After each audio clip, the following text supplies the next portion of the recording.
Welcome back. Today's question is, how do you find real-life theological conversation partners?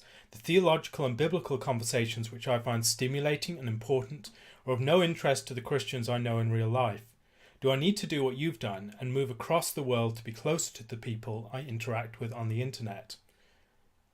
My experience is probably rather atypical on this front. First of all, I have met probably at this point over 200 people in person whom I first knew on the internet.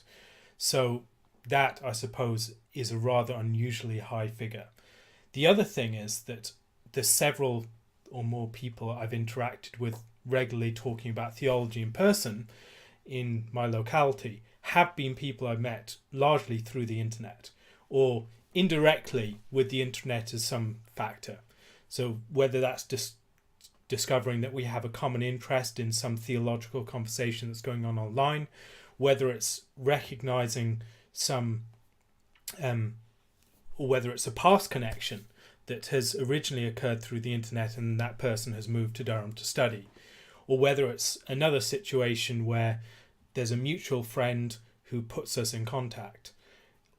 So many of my friends have been through the internet, or people who have come across my work online and live in the area, are studying in the area and get in contact with me.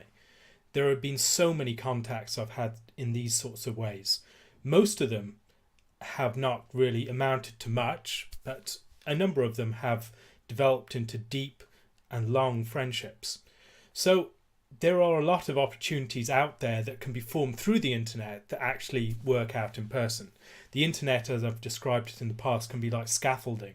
It enables you to build connections, or it can be like that string that you throw across a great divide, and then you use that string to move over a wire, and then that wire can move over a cable, and that cable can be used as the basis from which to move things across for a bridge. That the internet is very much a means by which you can forge connections, connect people across great distances, and create networks that will increase your range of visibility within your locality. You'll find a lot of people within your locality come into your awareness as you interact online a lot, because there are a number of other people who are feeling, probably in your broad locality, there are probably a number of other people who feel that they're isolated and want to talk theology and have similar interests. There are people out there. There are other people who are being enterprising and forming connections in whether that's day conferences, whether it's meetups, whether it's just two people meeting in a location between them. There are a lot of people who are doing things like this. Or I find whenever I'm traveling, I'll tell people where I am and hope to arrange to meet up with 2 or 3 people in each city I visit. I've found this has been a great way to form theological friendships, many of which can last for years. And so the internet can be a great means for forming real life friendships, and you don't need to leave your hometown to find these. Often you'll find there are people in your locality, and the internet can bring those to the surface and help you to discover them, not least because other people might be aware of them when you are not. And so a further thing I'd say is that having a high profile online in certain theological circles has really helped me. That's another area where I am, I suppose, atypical in this respect. That people know that I'm based in Durham, people know that I'm moving this place and that, and my activities and whereabouts are not hard to discover, and people who are aware of me online will often want to meet in person if they're passing through for a day, and many people do pass through Durham just as tourists and want to meet up. And that has been, in my experience, a way in which I've met dozens of people in that way, just people who've been passing through. So I think that there are a great many ways in which you can form friendships and theological conversation partners in your locality just by being visible online, just by exploring your networks and developing new networks, whether that's something like an email discussion list, an online forum, blog in a set of different blogs in the blogosphere, whatever it is. These can be ways of forming connections and finding out more about people in your locality who might be interested in talking theology. The other thing is, be prepared to expand a bit and talk to people who are not within your immediate theological context. Many of my closest friends here are not evangelicals by any description. They're not Protestants, and yet we have very stimulating regular conversations. And that will often be something that, if you're looking in your locality, you'll find the people who share common interests will not necessarily share all your convictions, all your commitments. And it can be important to be willing to sacrifice on some of those fronts just to have stimulating conversation partners, and also to spread your interests a bit more widely. I find many of the people I talk with here in person are not people who share all my interest in theology. Rather, we find that we are exploring some sort of common ground which pushes me and pushes them and stretches us both as it draws us both outside our primary area of interest. And that can be a very helpful thing. Then use your develop the conversation partners that you have online. That's another thing. If you can't find them in your locality, do what you can to make the most of what you do have, which are these online conversation partners. For me, I've found, for instance, regular Skype calls with friends across the world. That has been really helpful for me. I have regular correspondence with different people.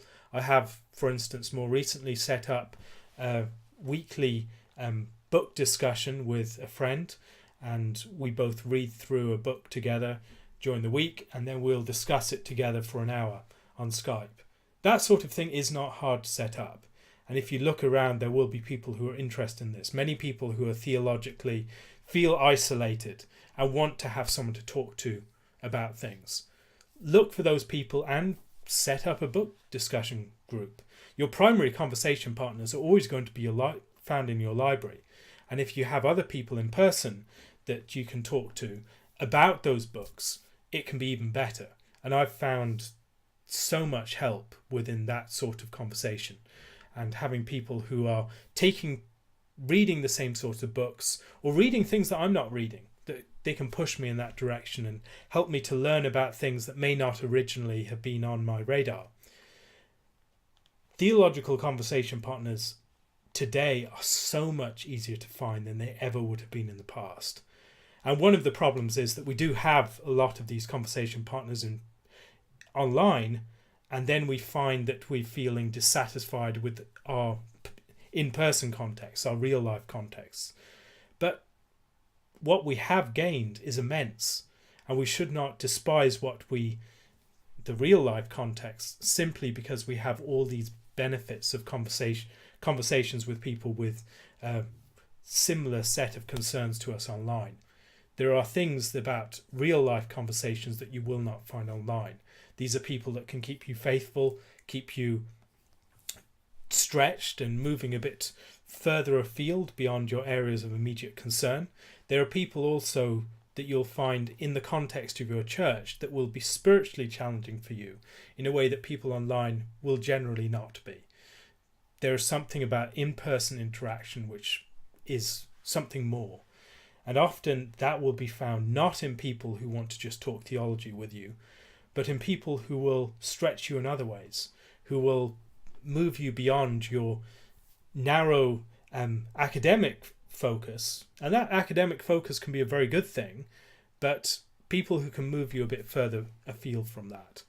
And so make the most of those sorts of interactions, make the most of those friendships, and don't despise those on account of the conversation partners that you can find online to talk about theology with.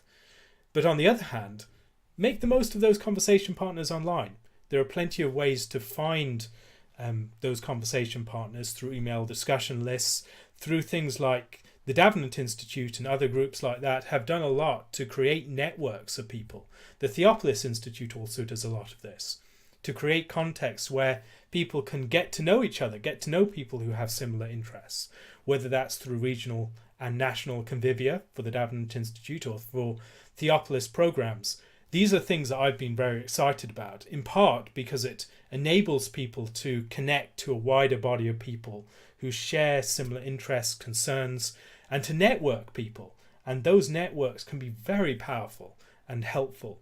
And you won't need to move to make a lot out of those. You'll often find those networks throw up connections within your locality. And that's certainly been the case for me. My experience may be somewhat unusual in this regard, but I think there are plenty of things about my experience that may be instructive and helpful for other people. Build contexts where serendipity happens. And welcome those sorts of possibilities. If people are traveling through your town, arrange to meet up. If someone is in your area, go to some sort of location between you and meet up there. If someone is get people around in your networks to know where you are, to know your interests, and they will point people in your direction too. These are all ways that I've found incredibly helpful, and I've developed dozens of contacts that I've met in person through this. So I'd recommend others do the same. Take the opportunities. Don't let these things pass you by, and look to put yourself in the way of these opportunities. They do happen, and people are not as isolated as they often think they are. We may think in the Elijah mode that I alone am left, but there are dozens of us. So look around a bit, put yourself in serendipity's way, and you will be surprised what you might find. If you have any further questions, please leave them on my Curious Cat account. If you would like to support this and future videos, please do so using my Patreon account. And Lord willing, I'll be back again tomorrow. God bless, and thank you for listening.